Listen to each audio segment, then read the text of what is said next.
Ja, alltså vi började ganska tidigt att diskutera om att hålla den här fönstret eller den här dörren öppen. Alltså nu har vi öppnat den här dörren, jämställdhetsfrågan i skogsbranschen på vid gavel. Nu gäller det att hålla det här fönstret öppet, för det kan lika fort stängas och så är det andra frågor som prioriteras. Så det har väl liksom hela tiden funnits på våra näthinna att nyttja de tillfällen som ges och kanske dessutom skapa tillfällen. Men det första tydliga exemplet på där vi fick liksom ytterligare skjuts i liksom hela diskussionen och debatten, det var ju den här så kallade kalendergate i Sverige. Det här är en historia som utspelar sig hösten 2019. Vi har då alltså ett nätverk på Facebook med omkring 700 personer som finns med i det här nätverket.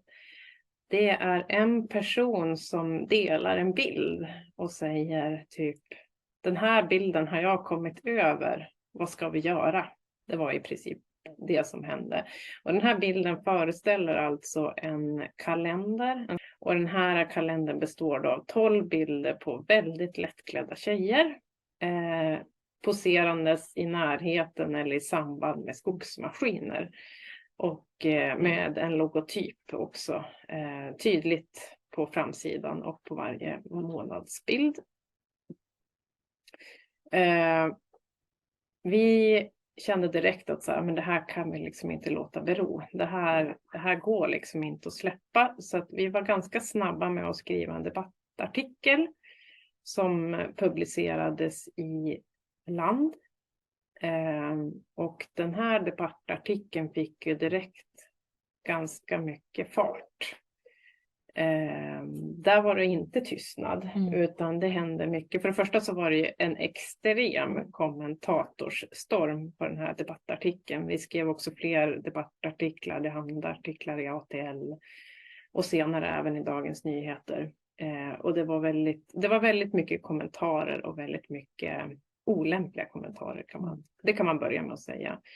Men det som händer är ju liksom att hela branschen, om man inte redan hade vaknat till liv i samband med slutavverket så gjorde man det definitivt nu. Jo, men känslan var ju att nu är fönstret vidöppet. Nu finns det också den här otroligt pinsamma kalendern blev en ögonöppnare för många, och det var en bra ingång, en bra plattform att prata om de här frågorna, att liksom plocka upp dem återigen och göra dem konkreta. Att den här bilden, vi var ju många som var överens om att det var ju vissa som kritiserade att liksom så här, men ska vi verkligen liksom prata om den här kalendern och skogsbranschen, vad bidrar den med liksom? Men den bidrog ju till att vi liksom fick ögonen på oss, och vi uppmanade personer och ledare att ta tillvara på den här möjligheten att på riktigt börja göra upp med jämställdhetsfrågan i skogsbranschen. Det är liksom, nu finns det en start. Om det inte fanns det i slutavverkat så finns det en startpunkt. Och i samband med det här så var det ju också en debatt kopplad till en motorsågstillverkare som också hade en liknande kalender, och generaldirektören för Skogsstyrelsen gick ut också och kritiserade det här i Dagens Nyheter, som är en av Sveriges största morgontidningar. Ja.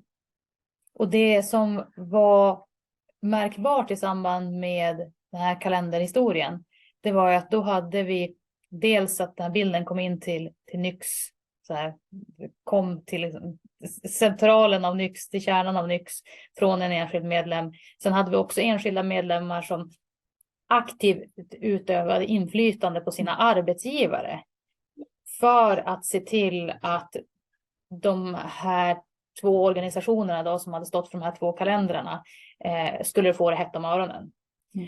Så vi hade ju medlemmar då som tog sitt eget ansvar att utöva opinionsbildning inom sina organisationer där man är i sin vardag, och faktiskt fick till förändring. Det här ändrade hur samtalet om alltså upphandlingen av skogsmaskiner gick inom de största skogsorganisationerna i Sverige. Och det är häftigt.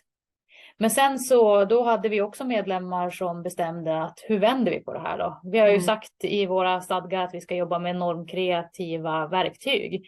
Så då var det en grupp som fick ta tag i att göra en normkreativ kalender som skulle porträttera kvinnor och icke-binära som jobbar i skogsbranschen.